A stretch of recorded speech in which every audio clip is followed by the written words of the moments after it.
안녕하세요. 노박입니다. 이번에는 나는 정말 너를 사랑하는 걸까를 읽었습니다. 이 책은 사랑을 하는 것이 어려운 사람을 위한 심리 에세이예요.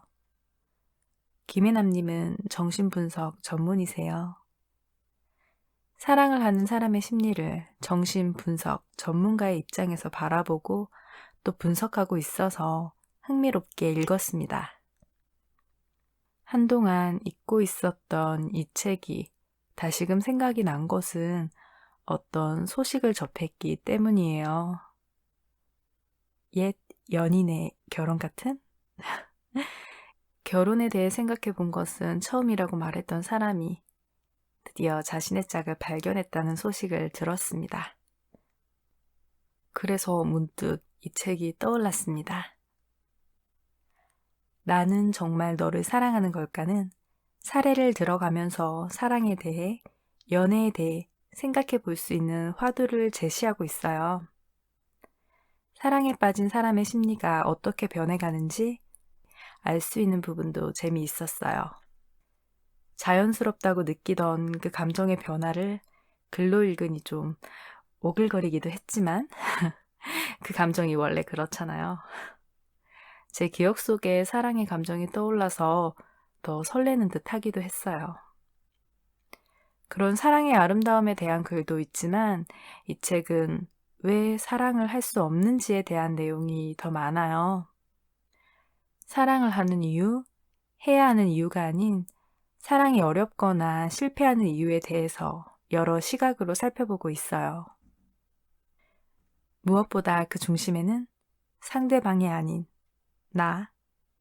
내가 있어요. 내가 원하는 상대에게 빠져들게 된다는 의견에 특히 공감을 했습니다. 자신의 이상이나 부모의 모습, 구원하고 싶은 자신의 모습이나 자신을 돌봐줄 수 있는 대상을 찾는 등 무의식적인 욕구의 대상으로 사랑을 하고 무조건적인 사랑이 아닌 사랑을 주기 위해서 혹은 사랑을 받기 위한 조건적인 사랑을 한다고 해요. 그래서 무조건적인 사랑은 없다고 합니다. 이런 자신의 욕구를 충족시키기 위해서 혹은 타인의 욕망을 만족시키기 위한 그런 사랑에서 벗어나야 한다고 이 책은 말하고 있어요. 나 혹은 상대방이 아닌 서로를 중심에 두어야 해요. 서로를 맞춰가며 함께하는 사랑이 진정한 사랑이라고 말하고 있어요. 그런 사랑을 위해서는 특히 자신에 대한 이해가 중요하다고 합니다. 저는 김혜남님이 스스로에 대한 고민, 사랑을 두려워하는 자신에 대한 고민에서 이 책이 출발했다는 점에서 위로를 받았어요. 왜 자신이 사랑을 두려워했는지 자신에 대해 고민한 시간, 사랑의 중요성을 깨달은 사연, 그리고 그 과정에 대한 이야기를 함께 담고 있어요. 자신처럼 사랑을 원하는 동시에 두려워하는 당신을 위해서, 저를 위해서 글을 쓰셨다는 말에 저는 마음이 울컥했어요. 같은 고민을 가지고 있는 사람에게 괜찮다고 위로받는 느낌이 들었습니다. 그런데 이런 비극과 슬픔에도 불구하고 우리는 아주 자발적으로 사랑을 꿈꾼다. 그 누굴 생각하느라 밤새 뒤척이고 떨리는 가슴으로 만남을 준비하며 그의 사랑을 받는 것이 내 인생에서 최고의 행복이 되는, 그를 위해서는 나의 목숨까지도 버릴 수 있는 그런 사랑을, 그건 아마도 사랑한다는 것이 바로 인간을 인간답게 만드는 것이고 우리의 인생에서 우리가 꿀 수 있는 최상의 꿈이기 때문 아닐까?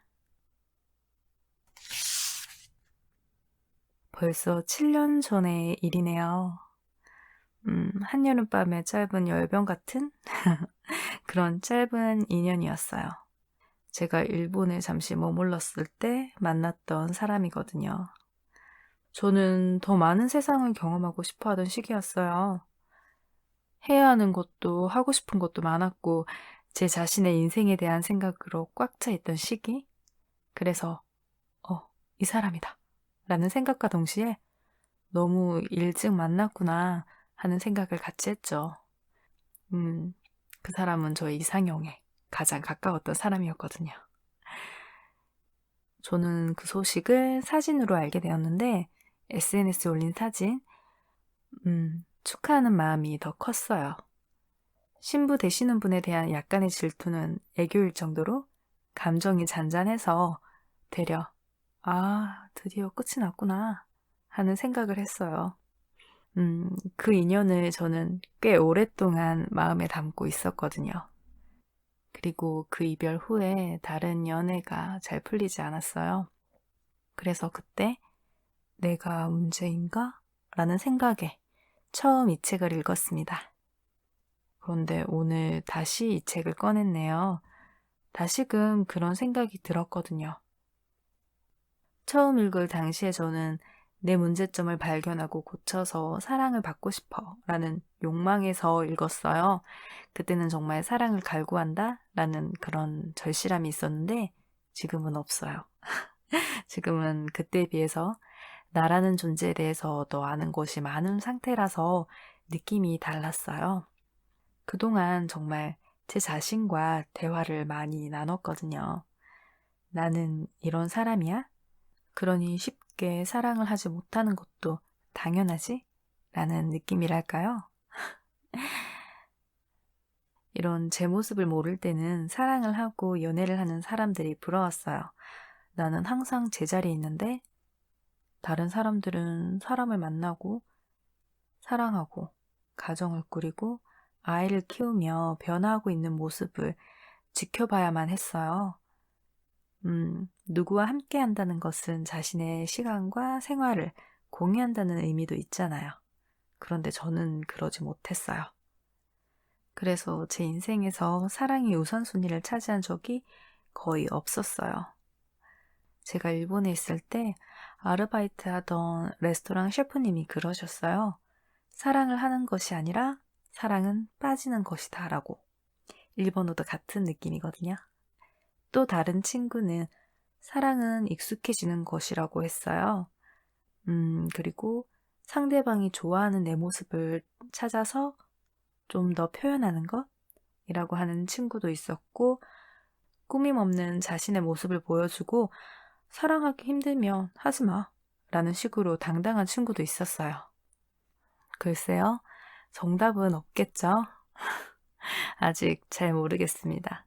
하지만 사람은 변하는 존재니까 제가 앞으로는 또 어떻게 달라질지 모르는 일이잖아요.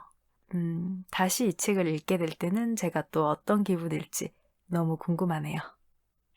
노박이었습니다. 감사합니다.